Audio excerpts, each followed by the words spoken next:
Assalamualaikum warahmatullahi wabarakatuh. Kami dari kelompok 4, kelas Indralaya A. Sebelumnya, izinkan kami memperkenalkan anggota kelompok terlebih dahulu.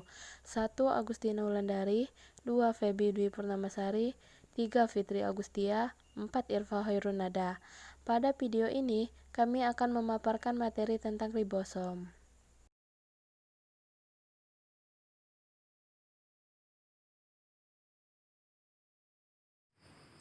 Assalamualaikum warahmatullahi wabarakatuh. Kami dari kelompok 4. Hari ini, kami akan menyampaikan materi tentang ribosom.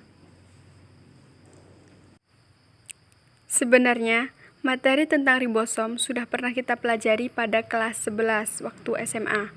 Akan tetapi, kali ini kami akan membahas secara detail tentang ribosom.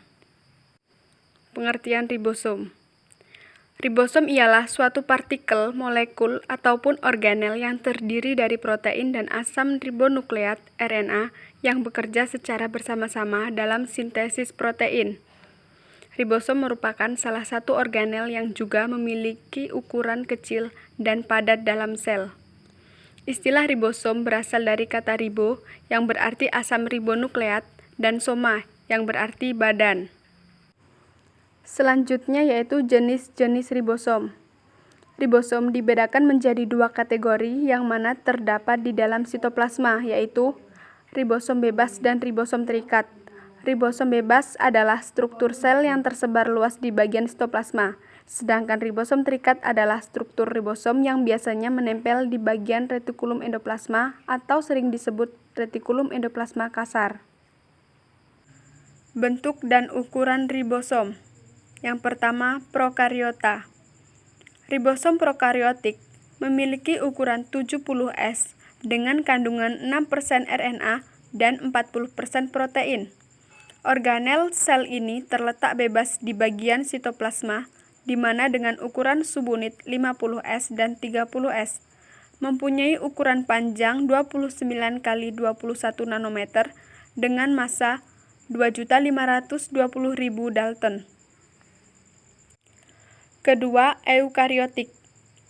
Sedangkan pada ribosom eukariotik berukuran 80S dengan 40% kandungan RNA dan 60% kandungan proteinnya. Memiliki sebuah lokasi bebas pada sitoplasma serta terikat pada retikulum endoplasma. Ukuran panjang sekitar 32 x 22 nanometer dan massa kurang lebih 4.220.000 Dalton. Baiklah, selanjutnya yaitu ciri-ciri ribosom. Ciri yang pertama yaitu berbentuk seperti butiran kecil dengan diameter sekitar 20-22 nanometer. Kedua, terdapat pada seluruh sel hidup termasuk sel hewan, sel tumbuhan, eukariotik, dan prokariotik. Ketiga, merupakan organel terkecil dalam sel. Keempat, terdiri dari 65% RNA ribosom dan 35% protein ribosom.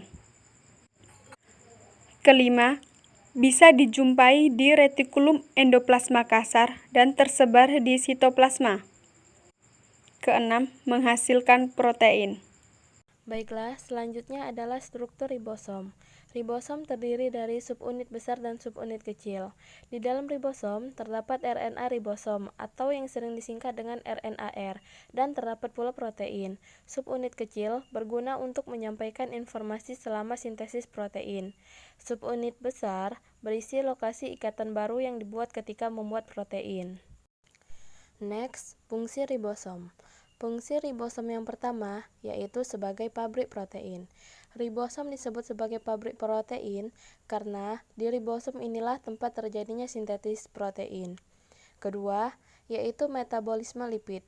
Metabolisme lipid berupa pemecah atau penyimpan lemak dan energi. Ketiga adalah menghasilkan sitokrom untuk transfer elektron. Sitokrom inilah yang akan memindahkan atau mentransfer elektron. Fungsi keempat adalah mengumpulkan asam amino untuk pembuat protein. Dan yang terakhir adalah untuk menerjemahkan gen penyandi. Pembahasan berikutnya adalah sintetis protein.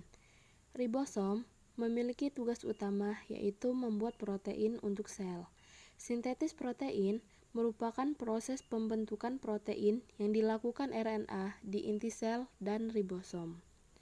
Bahan baku yang dibutuhkan untuk sintetis protein adalah asam amino. Sintetis protein terdiri dari dua tahap, yaitu transkripsi dan translasi.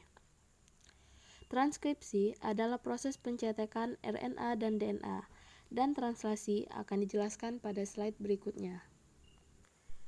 Melanjut pembahasan dari slide sebelumnya, translasi adalah penerjemah kode genetik RNA menjadi urutan asam amino. Pada proses inilah protein mulai terbentuk.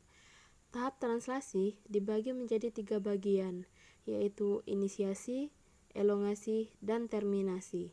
Pada tahap inisiasi, ribosom mulai merakit di sekitar mRNA. Pada tahap kedua, yaitu elongasi, yang terjadi perpanjangan rantai. Dan tahap terakhir adalah terminasi, yang sudah menghasilkan 60 codon. Akan tetapi, hanya ada 20 codon yang dapat dibaca.